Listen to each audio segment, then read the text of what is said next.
اس کے حال ہیں؟ ٹھیک ہیں، خیریت سے ہیں؟ بسم اللہ الرحمن الرحیم۔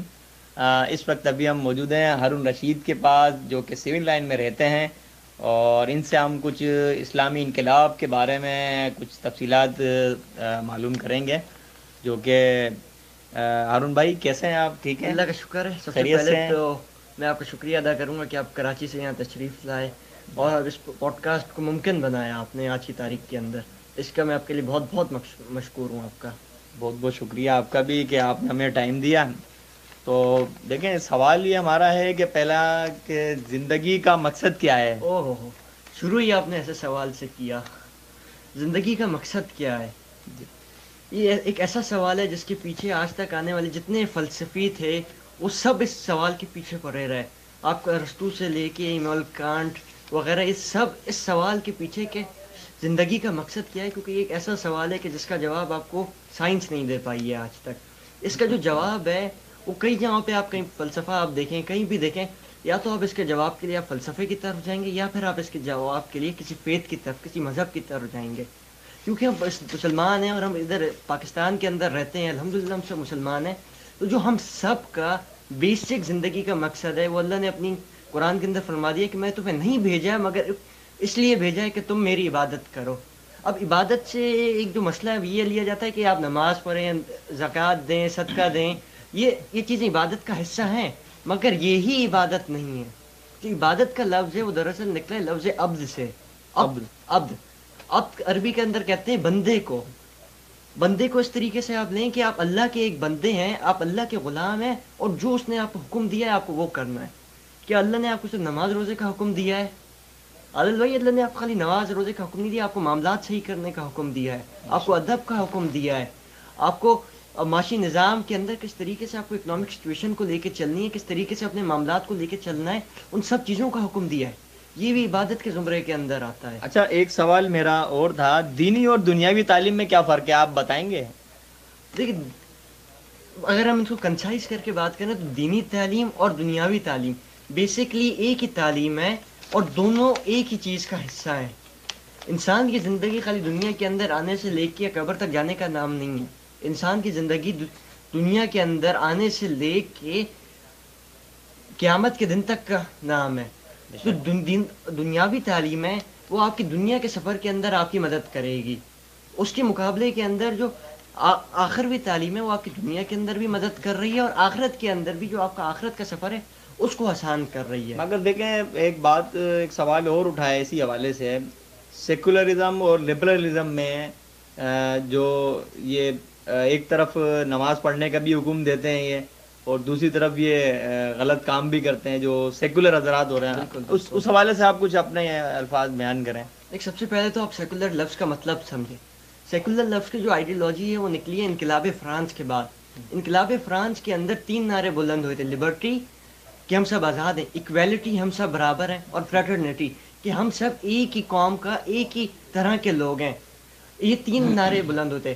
اس کے بعد یہ، کیونکہ انقلاب فرانس وہ چیز تھی جس کے اوپر بیس کرتی ہے آپ کی پوری دنیا کا آج کی جو آرڈر شیپ ہوئی ہے وہ انقلاب فرانس کے اوپر بیس کرتی ہے. انقلاب فرانس کے بعد جس وقت رینیسنس کا پیریڈ آیا اور نئے خیالات آئے، اس وقت یہ خیالات یورپ کے اندر جو نکلا وہ تھا سیکولرزم کا. سیکولرزم کا مطلب جو تھا وہ یہ تھا، کیونکہ اس وقت تک جو کلیسا تھا، ان کا چرچ تھا، وہ ان پہ اس طریقے سے حکومت کرتا تھا کہ انہوں نے اپنی جنت کی ٹکٹ نکالے ہوئے تھے. آپ مجھے 1 لاکھ روپے دیں، میں آپ کو ٹکٹ دے دوں گا، آپ کی جنت پکی ہے. یہ تیز کیا اس کے اندر لوگ وہاں پہ اتنے پریشان ہوئے کہ انہوں نے آ کے یہ کہہ دیا کہ اب بس انتہا ہو گئی ہے، اب سے حکومت لوگ کریں گے اور مذہب آپ کی پرسنل چیز ہے. مذہب کو آپ اپنے تک رکھیں گے، حکومت کے افیئرس کا مذہب سے کوئی تعلق نہیں ہے. یہ بیسک آئیڈیالوجی تھی سیکولرزم کی. دیکھیں، وہ تو آپ نے آئیڈیالوجی مجھے دے دی، مگر پاکستان کا نظام ایک ایسا نظام ہے، یہاں پر جو ہے یعنی کہ ہمارے مولوی حضرات ہیں اور جو دینی جو حضرات ہیں وہ بالکل بالکل کفر کے اس میں سمجھتے ہیں. ہمارے بہت سے ابھی بھی جو مولوی ایسے کا حضرات ہیں ہمارے، بالکل بالکل. تو اس بارے میں آپ کیا کہیں گے؟ دنیا جو ہے وہ ایک ارتقاء کا نام ہے. جس میں حضرت ابو بکر کی حکومت آئی تھی تو انہوں نے بھی جو ٹیکسیشن کا نظام تھا وہ جو رومن امپائر کا تھا، اس رومن امپائر کے ٹیکسیشن کے نظام کو اپنے پاس امپلیمنٹ کیا تھا. کچھ اس طریقے سے نظام نہیں بنایا تھا. جو مسئلہ جس کو آپ کے سر سید احمد خان، شاہ ولی اللہ، علامہ اقبال، ان سب نے بتانے کی کوشش کی ہے، وہ یہ بتانے کی کوشش کی ہے کہ جو ہم خیالات ہیں، ہم ان خیالات کے اوپر اٹکے ہوئے ہیں، ہم ان خیالات کے اندر اجتہاد، جو کہ اسلام کا ایک کافی بنیادی کانسیپٹ ہے، ہم اس کو نہیں لاتے ہیں، ہم ایک ہی اس سوچ کو ہم لے کے چل رہے ہیں۔ جہاں تک اس کی بات ہے، نظام کی بات ہے، نظام ایک ارتقاء کا نام ہے۔ آج سے ہزاروں سال پہلے کہاں آتا ڈیموکریسی؟ یہ آہستہ آہستہ ارتقاء ہوتے ہوتے آئی ہے۔ پہلے ملوکیت بھی کہاں تھی؟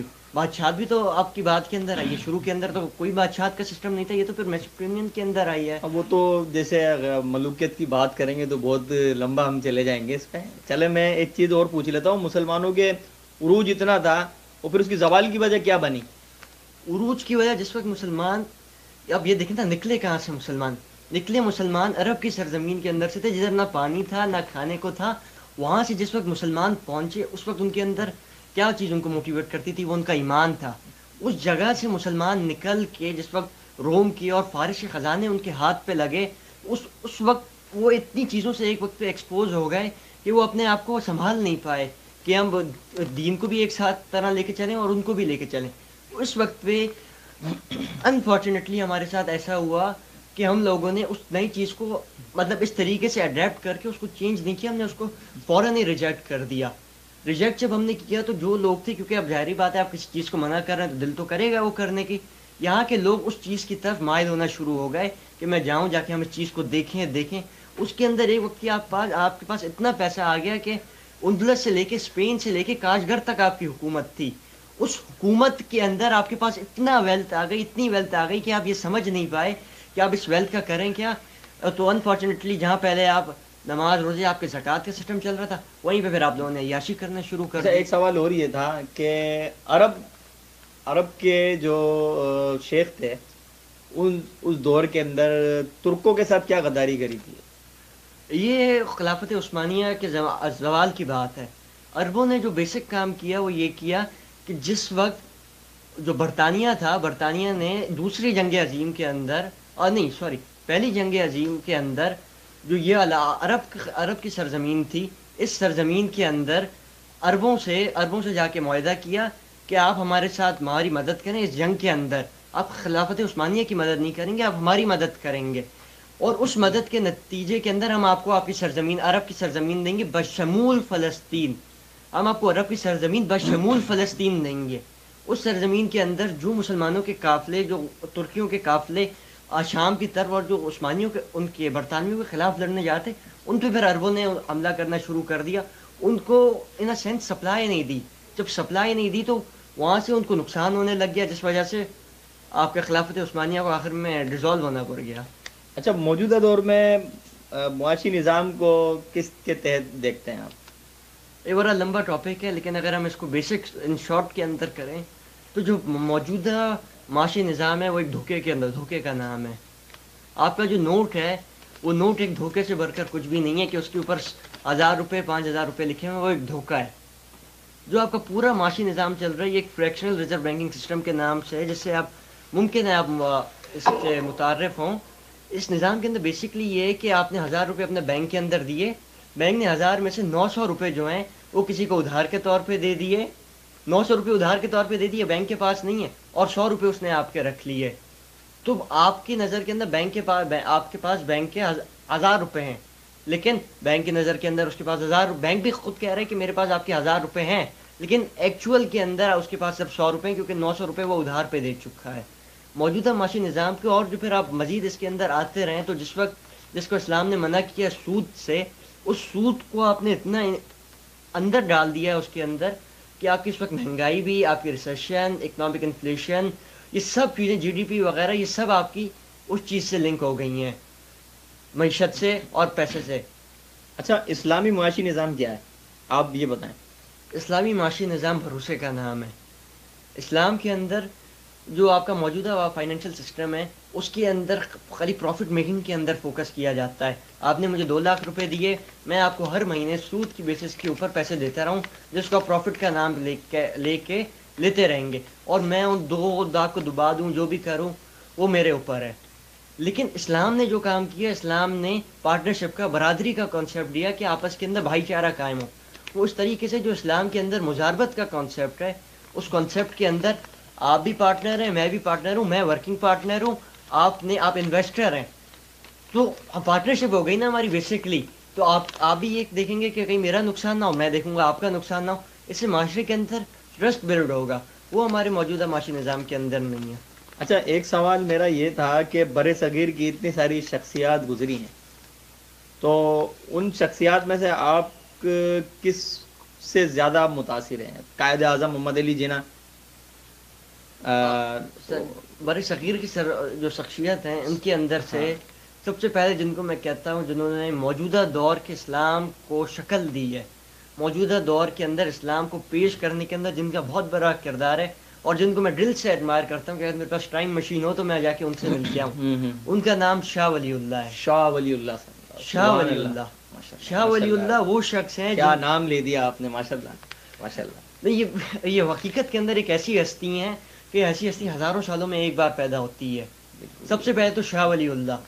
شاہ ولی اللہ نے جو قرآن پہلے عربی زبان کے اندر تھا اس کو آپ کی عام فہم زبان کے اندر فارسی زبان کے اندر کر دیا، جس کے بعد کے اندر ان کے بیٹوں نے اس زبان کو، اسی قرآن کو اردو کے اندر کر دیا. اچھا، ایک میں آپ کا تعلق کہاں سے تھا، اور کیا ان کے کس منصب پہ رہے، اور یہ آپ مجھے تھوڑا شاہ ولی اللہ جو تھے وہ بیسکلی ہندوستان کے اندر تھے، اور ہندوستان کے اندر بھی وہ اس وقت پیدا ہوئے جس وقت مغل امپائر جو تھا، جو مغلیہ امپائر تھا، وہ بالکل اپنے زوال پذیر ہو گیا تھا. کہ ایک طرف سے مراٹھا امپائر جو تھا، وہ مراٹھا امپائرز نے جا کے دلی کی طرف قابض ہونے کے آ گئے تھے، دلی پہ حملہ کرنے والے تھے.